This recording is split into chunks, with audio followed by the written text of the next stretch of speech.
Okay, let's call the meeting to order. Get approval of the minutes, July 17th, 2024. Motion, second. All in favor? Opposed? So moved. Real property acquisitions. Who's doing that? Lisa or Paul? Yes, anyone? Can you hear me? A little louder. Okay, Yeah. I don't know if you can. There we go. Oh, we can hear you. Paul. You can hear me? Okay. Lisa? Yeah, I have, can you hear me? Yeah, a little. Yeah, Barely. it's a little faint. This is on the DSA one. We really can't hear you, Lisa. Can you hear Paul? We can hear Paul.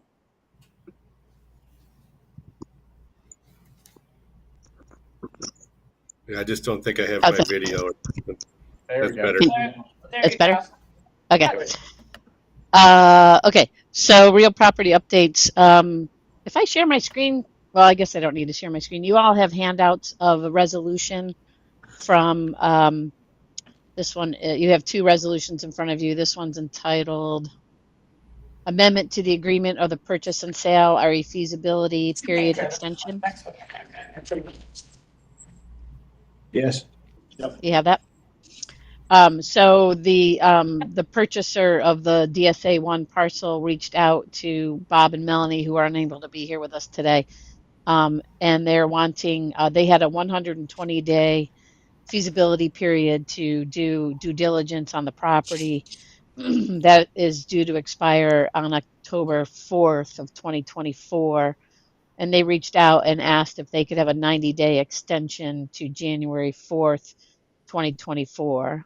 They didn't specify why. It's just to complete, or, oh, that Or at should least say in 2025. 2025. Yep, you're right, Jack. I did see your email earlier. So 90-day extension, which will go to January 4th, 2025. We'll have to make that amendment on the resolution. And they just said they just needed the extension and didn't provide any further explanation. So this resolution is for you to consider granting that. Reach out for that information, but they have not supplied it yet for what else they needed to do to still review on the site. But they have not provided it yet. So moved. Second. All in favor? Aye. Who did the motion? Bob. So we will make that correction of the date of 2025 Yeah, and okay. send it to you then 25. for. Okay, thanks, Lisa. Mhm. Okay, next. Jones Chemical, we're still working with the city unless Bob or Brian has an update to identify the funding source for the acquisition of the parking lot. And I think it's just tied, I'll kick it over to Paul because I think it's tied to the ESD grant. Is that right? What's that? The Jones Chemical purchase well, that. it's tied to the reimbursement of the ESD grant. So we took it out of the grant, and so that we can put in the grant reimbursement package.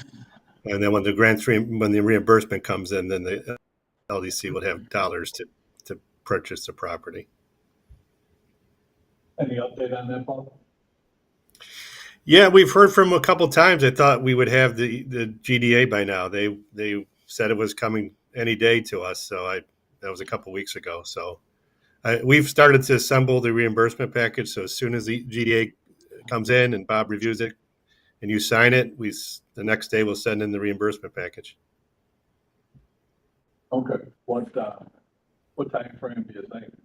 Probably not at this point, right? I think, yeah, well, once we get it into them, it's at best, they're going to pay in 60 days. So say we're able, so I think we're, at least 60 days out, probably 75 before we get payment.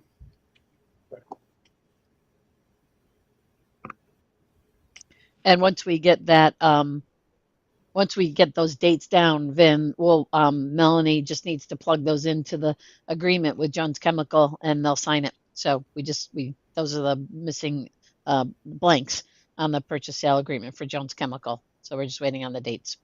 Great. Thanks, Lisa. Mm-hmm. All right, National Grid? No real updates, Paul, unless you have anything from them. Last meeting, we just talked mostly about the trail system and what, as that progresses, if we can, at some point progress what we're calling the loop bridge or loop to harbor bridge, and do this, loop trail on their side, on that side. It was a small parcel that we have to, get an easement on or something, with them. And so we kind of just went over that. And they're very positive. They were very positive, of the trail network idea. It really didn't impact their cleanup in any way. So, they're positive and moving forward. So I guess, it was a good discussion. Okay. All right, promenade update? Yep. So, can I share my screen, Jack? I'm going to try. Okay, share. Trying. Window. Try this. Can you guys see my screen? Yep. Here, I'll see you in a second. From you, or please run too. We were talking with you last time we met about the city obtaining a license agreement. So you have in front of you a second resolution, Just brought a couple. which is In the resolution too, but what's that? Alice? Go ahead. I just brought a couple copies. Lisa, folks had trouble. Oh, seeing okay. the detail. So this is entitled Use and Occupancy License Agreement. So this would be between the Utica Harbor Point Development Corporation and the city of Utica for the lands highlighted here in green. So it's the land around, obviously the promenade, around the harbor, and the parking lots on the east side. And these green areas that kind of protrude out is where the road and the stormwater detention basin will be for the DSA 1 area. And the small key in the upper right-hand corner, the red areas are lands that will be retained by the Utica Harbor Point Development Corporation. So this resolution authorizes VIN to negotiate and execute what we're calling a license agreement. So the terms and conditions will be worked out between our council and the Development Corporation and the city's Corp Council. So this just authorizes that to happen and what we're calling an occupancy license agreement with the city of Utica. Can we charge them a fee for this, Lisa? We have talked about that. I think, Brian, you had mentioned something along those lines? The mayor has mentioned to me the possibility of the city paying the LDC once the property transfers. Yeah, I don't know if talking he's- about getting the audit paid for, so I'm thinking, I don't know what the price would be, but, 8,500. Yeah, I didn't discuss price. But he's open to the conversation, right? So, Yeah. okay. I think, Vin, part of that conversation is the fact that, the ESD grant is coming back to the LDC. A lot of the ESD grant was done shared services by city with the ARPA money. So in a sense, the ESD reimbursement is in a sense a payment from the city, if you want to look at it that way. So I think you got it. It's all a part of in the mix. So whatever that price is with the city, I think the ESD reimbursement is part of the discussion. Mm-hmm. So yeah, it might be nice to get some. This is a lot of land, a lot of work, a lot of investment. It might be, maybe the reimbursement from ESD is not enough to make this, to make it right. But But anyway, I just want to remind you that should be part of the discussion. And we would negotiate that as after this, if you accept this resolution and we move forward, that would all be negotiated in that agreement Okay, going forward. all right. Can I get a motion? Second. Brian. Lou? Yep. All in favor? Aye. Opposed? So moved. 1917 building. We don't have any updates. We meet bi-weekly, our team, unless you've heard something since we last spoke, Paul and Brian. I haven't Sal's. anything from Sal. I haven't heard from Sal in a few weeks, but I don't know if it's on the pro housing grant though. The pro housing grant that we did submit with ESD, again under the Utica Arbor Point Development Corporation, does propose a certain level of improvements on the 17 building and the 33 building. So it's not just the 33 building, the 17 building in that grant application gets some treatment that would, offset the developer's cost, basically.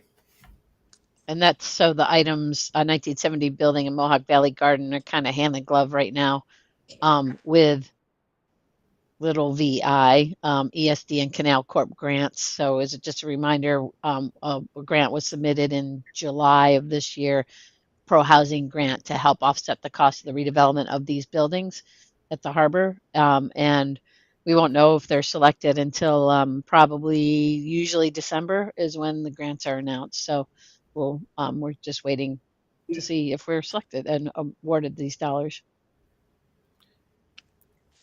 ESD's Ryan Leal-Grant has called a few times for clarification, so I know the application's getting some attention, and I know that through efforts of Rob Esch too, that the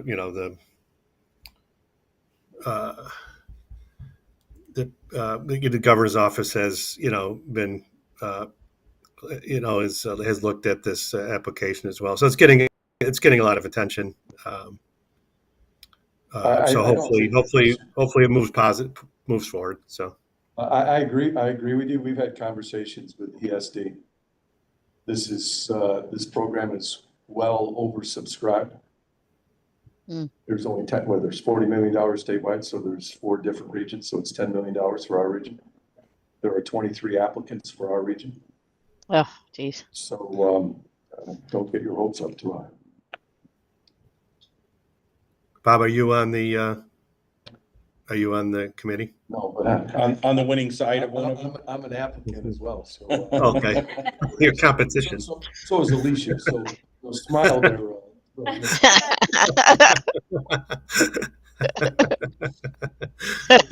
Okay, we got to put on the gloves. So it's less, I'm sorry, there's 10 regions, so it's $4 million per region, and we were told 23 applicants. There's only 7 or 8 of all those applicants, only 7 or 8 were fully qualified and eligible in our region. So that's got a little bit better. That's good news.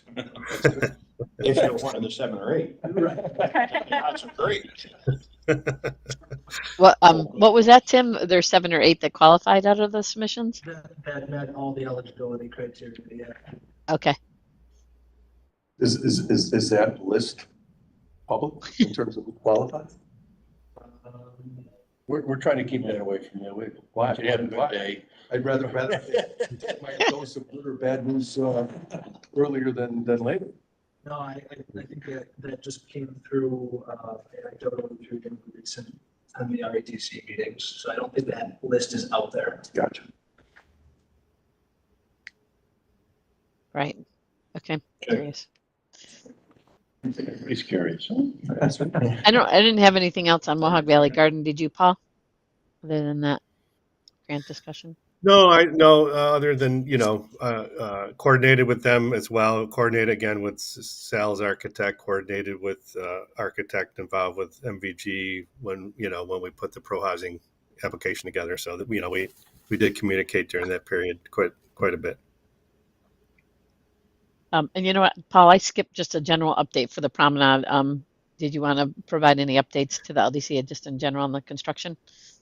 Yeah, we're just trying to close this out now. We put this kayak canoe launch in, which looks great. Came great. It's going to be a great asset for the public to access the harbor with with their kayaks and canoes. But that's pretty much the last piece. There's a few little odds and ends, that cleanup items that are very, very minor, but we asked them to take care of. One of them is, we got a lot of weeds out there versus grass, so we're trying to at least get them to do one more set of seeding out there and try to get a better grass out there. But then the very final item, it was a new item we just added. The very final item on the contract was after we looked at the kayak canoe launch a little bit harder with the vendor, we don't think we need to pull it out in the winter, which is great news. We do think we need these what they call ice eaters. It's a system that turns up the water around the kayak canoe launch over the winter, so that the ice doesn't freeze around the kayak around the launch, and that will allow it to. Bubbler? I think that's what you. Well, yeah, this one's a little the bubbler. Yeah, there are bubblers, and this is a little different. The ice heater kind of creates more of a flow action, so they're similar, but same idea. We have ice heater. It's no, we've got it's got to be plugged in, but we have outlets set up for this nearby the launch. Question on that, Paul. Did we put that up for bid, or who's the vendor? How did the vendor get selected? The vendor, it was all part of the contract that we bid out with Mohawk Valley Materials. So Mohawk Valley Materials, chose the vendor under their construction contract. We didn't do it separately. It was all under the umbrella of the construction contract. The MVM was the prime. I mean, Gotcha. they're not going to be in charge of it. You're saying they just put it in, right? And they're not Yeah, going to run it. No. We don't. There's no It's at just this the point. installation of the- Okay. Exactly. Yeah. No, we don't have an Okay. operator contract. Yeah. Okay, then I got you. Okay. Are we doing anything on the legal end of it? If they use it, do they have to sign a piece of paper if they go down our ramp to use it so we don't get Stuff which is probably some city's gonna do when they take it over. cities working on that? No, I don't know that, but I would say we're not gonna do it now because nobody can get in there. The city's gonna take it over. Right, but it's something that we should give them a little heads up on, is what I'm saying. transfer it to. Yeah, I think that could be part of the negotiation of the license agreement, Jack, probably. Yeah. So that's a good point. We can bring that up. We gotta negotiate this agreement that we approved, gave us That right there. to negotiate with the city. So hopefully before the end of the season. ESD for Canal Corp, to make over that, I'm sorry, I had to step out for a call. We talked about ESD. I don't have any update on the Canal Corp. Canal Corp. And Brian had probably the closest one to that, but I don't think we've heard anything on the $2 million grant, which is starting to get a little distressing. But yeah, Brian, you got any news? Haven't heard a word. Okay. It's important because it's a match under the pro housing grant application. So, Canal Corp really needs to come through with their commitment on that. We've certainly we've sent them a ton of emails, I think. Yes, we have. They know the ESD application. They know they're a match. They understand. They like the ESD application. We've communicated them. We've done the communications to a point where they really understand how important they are in the mix. So hopefully they're going to come through. Do we call them Alcor with the mayor or something? It wouldn't hurt. Okay. All right. CFIA. That we did cover that. Okay. That's the pro housing grant. DRI, the state has opened another round of DRI applications. That's the Downtown Revitalization Initiative. Because the city has been so successful along with its partners in implementing the award that was given in 2019, they've encouraged us to apply for a second one. This is the first round that the state is accepting applications from communities that already have one. Likely because they're running out of communities that haven't gotten one. But be that as it may, it's $10 million. So regardless of the reason, we'll still go after it. We have submitted a notice of intent to apply. In discussions with the mayor, we're going to focus on the Bag Square West neighborhood, the area around the Aud, but that could stretch up to the harbor as well, and maybe even east towards the train station, Pacemaker a little bit. But that application is due October 18th at 4 o'clock. When do they decide who gets it? After the first of the year? Late this year, early next year. It's really the will of the governor when she decides to. Is it all or nothing? It is all or nothing. There's 10 regions, one each will be announced in each region. So. Do you need anything from us, Brian, or it's just information? It doesn't require a resolution. I'll probably put together a draft, a letter of support. Okay. On LDC letterhead for your signature. Okay. To go in with the application, but beyond that. Okay. All right, great. And I would probably look to include the 1917 building, the 1933 building Individually. as projects. As part of the application, we have to put together a list of potential projects totaling in the neighborhood of 15 million. Okay, Just so the state has some confidence that if they award the 10 million, it'll go out the door. Right, got it. Okay, good. Wouldn't be nice. All right, any old business, any new business? Yeah, bunch of guys, we gotta get out of here in 4 minutes, so. No, I think that's it from us. Should we adjourn? Second, all in favor? Aye. Opposed? You get to your meeting. I'm out of here. New Thanks, record. everybody. Thank you. Thanks. Bye-bye. Bye. Bye.